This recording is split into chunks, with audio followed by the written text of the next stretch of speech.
Jon's most successful song of all time, he says 12 words total. In his second most successful song of all time, he says just 19 unique words. But truthfully, most people would associate him with the 3 most basic words in the English language. Yeah! What? Okay! Now, people often criticize rappers for having small vocabularies, on the basis that less words equals less talent. But Lil Jon isn't a rapper, and some would argue that being able to build a legacy as iconic as his on such few words is actually more difficult, especially when you consider he kinda did this all by accident. Stay hydrated.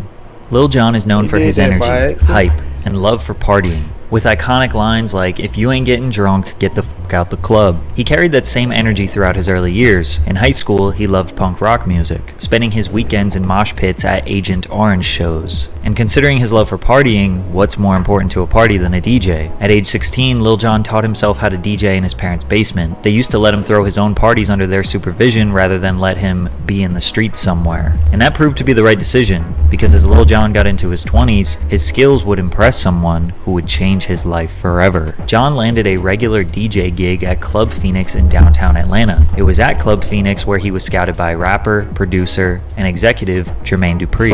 Although Dupri was impressed by his DJing, he actually wanted him to be an A&R. When it came to A&R, all I could think about was Lil Jon, because he was the person in the clubs. He knew people. DJs knew him. I had to hire him. An A&R's job is essentially to recruit and discover talent for the labels to sign. But So Def was not even close to a well-established label, and Lil Jon didn't see this as a promising career path. He actually was considering enrolling in Georgia State University, and even took some courses at Fort McPherson through Georgia Military College. But Dupri greenlit an album for $100,000 and gave Lil Jon full creative control, so a music career was on the horizon. With that money, Lil Jon linked with some of the best producers, DJs, and artists in the underground Atlanta scene to create the So Def Bass All-Stars album. As you can imagine, it was an album full of dancey fun bangers, perfect. Hey man, that's a good album right there, I'm not gonna lie.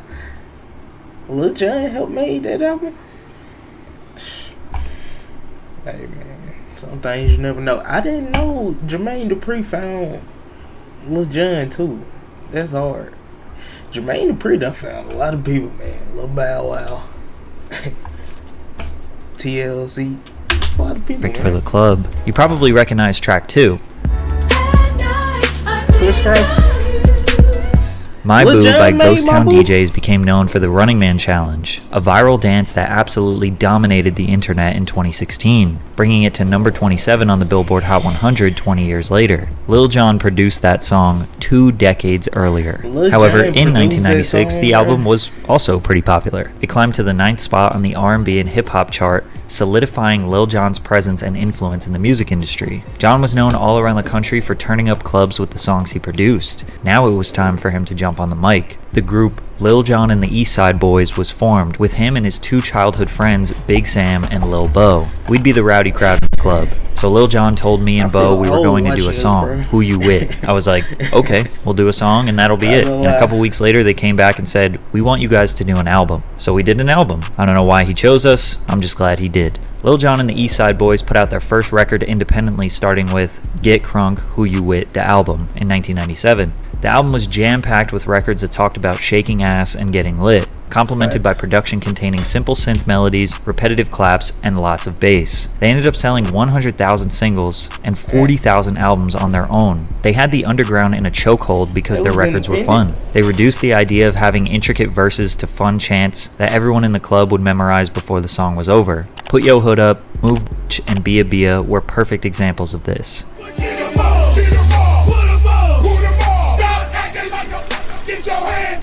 But even still, by this point, Lil Jon never considered himself a rapper, which is ironic because this was arguably the most rapping he ever did, and would ever do in his career. Crunk music was about a hot beat, a hot hook, and something people could chant along with. Crunk is best defined as a fusion of Miami bass and Memphis buck roughneck chants backed with 808 beats and humming bass. Lil Jon was able to fuse the energy of bass music with street rap and came up with Crunk. But most of us were introduced to Lil Jon in 2002 with the track Get Low alongside the Yin Yang Twins on the album Kings of Crunk. What happened in to the early the Yin Yang 2000s, the Twins? music video was more important than ever. Many of you probably remember the days of turning on MTV and just seeing what new songs would pop up. The video for Get Low showed Lil Jon's over-the-top outfit, cane and signature iced out cup full of who knows what. That's This a video boogie sent the out. song all the way to number 2 on the Billboard Hot 100. Lil Jon became the most requested artist for radio DJs, and since he was a DJ himself, they were more than happy to play his tracks. Shake That Monkey peaked at 84 on the Billboard Hot 100. Salt Shaker peaked at number 9. Damn peaked at number 4, which was an anthem to taunt your ops in the club.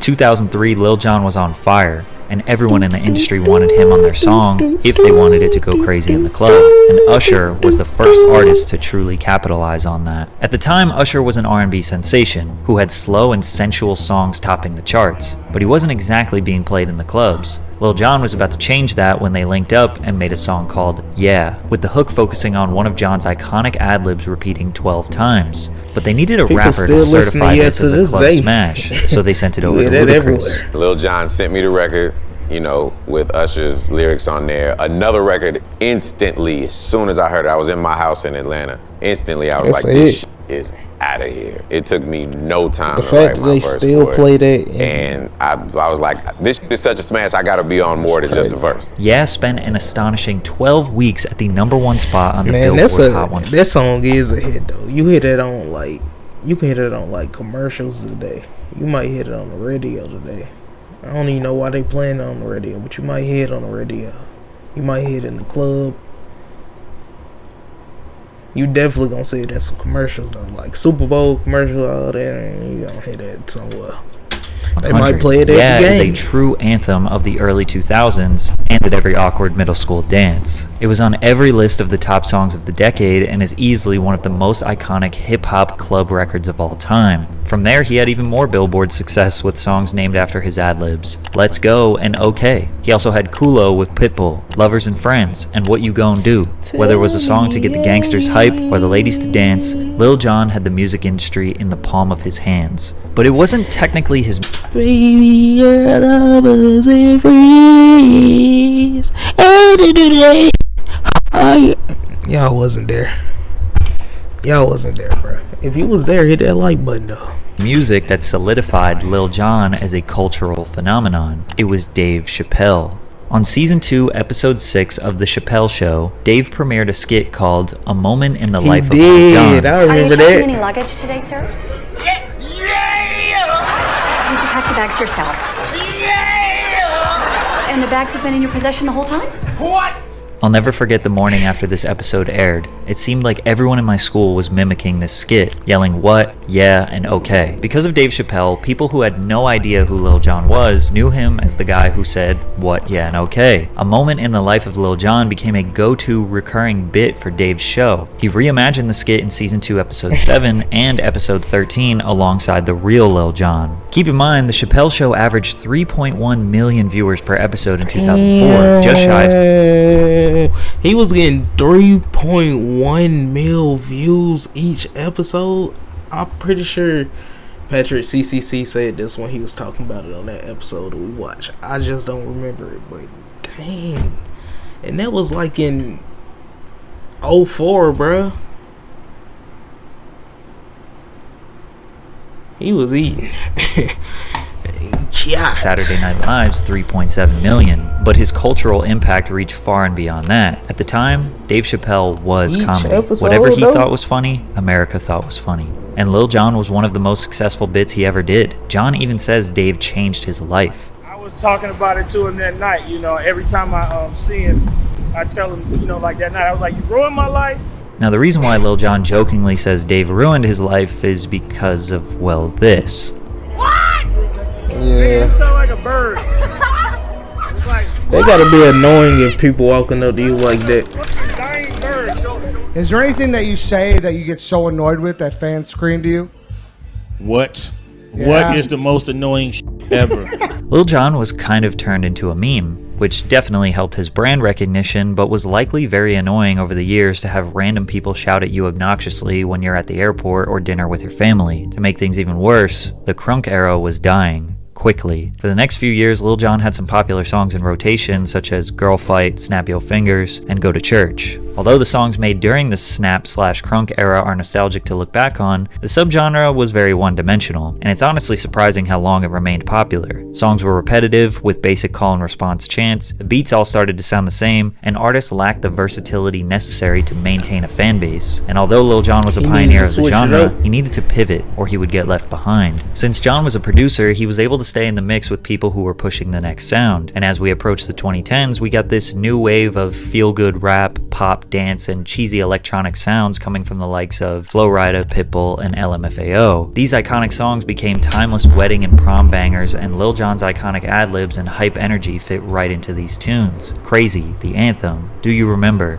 And you can't forget the legendary Shots. I bet most of you watching remember Lil Jon from this era of his career. And if you think the crunk era went fast, these came and went even faster. One homecoming, one prom, and a wedding, and you never want to hear Pitbull ever again. Music was changing faster than ever as we approached the internet age. As we passed 2010, EDM festivals started becoming bigger and bigger. EDM DJs were often playing Lil Jon and Pitbull's songs Crazy and the Anthem. You also have to remember Lil Jon at his core is a DJ, so he was very curious to enter the new wave of open format DJs, which is basically just a DJ who plays any and all genres rather than just sticking to one. In 2011, he collaborated with Laidback Luke and Steve Aoki on the track Turbulence, which was a huge anthem that year. He started going to massive festivals and performing alongside the DJs he knew. Plus, many upcoming EDM producers in all subgenres, from dubstep to dirty Dutch house to EDM trap, would often sample Lil Jon. His three iconic ad-libs were the perfect vocal chops to complement the energy that these EDM subgenres displayed. Or people often use this vocal shot from the song I'm the Ish by DJ Class.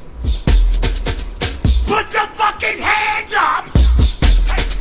This was the go-to sample right before the beat drop in like 50% of EDM songs that year. But the one EDM track that changed his life was one sent over from DJ Snake. Snake sent Lil Jon a track that had a sample from Redman that said, "This the countdown, bang the underground." He wanted Lil Jon to just re-say this phrase, but Jon didn't think the sample fit the energy of the track. On his first listen, he just blurted out, "Turned down for what?"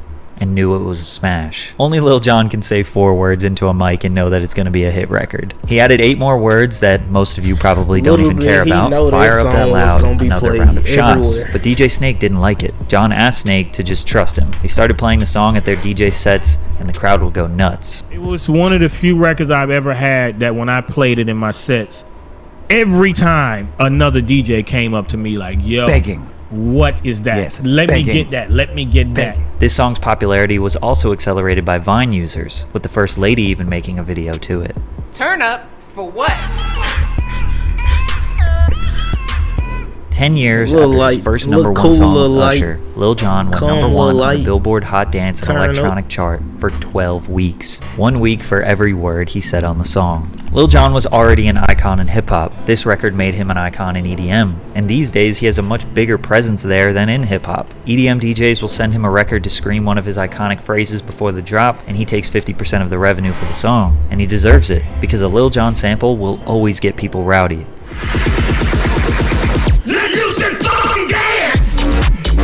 Today, Lil Jon's life is pretty unpredictable. He's become a big fan of the side quest. He has a successful TV show on HGTV, where he showcased his unique vision and design expertise, surprising the world with his eye for interior aesthetics. He created his own wine label, Little Jonathan Winery, that reflects his unique style and brought a touch of sophistication to his brand. You might even catch him lecturing at prestigious universities such as Oxford. In music, the less words Lil Jon said, the more successful he was, and he secured a well-deserved legacy from that. But these days, he's got a lot more to say, and we owe it to him to listen. They gonna say that at my funeral. They gonna be like, he was a good man. Yeah!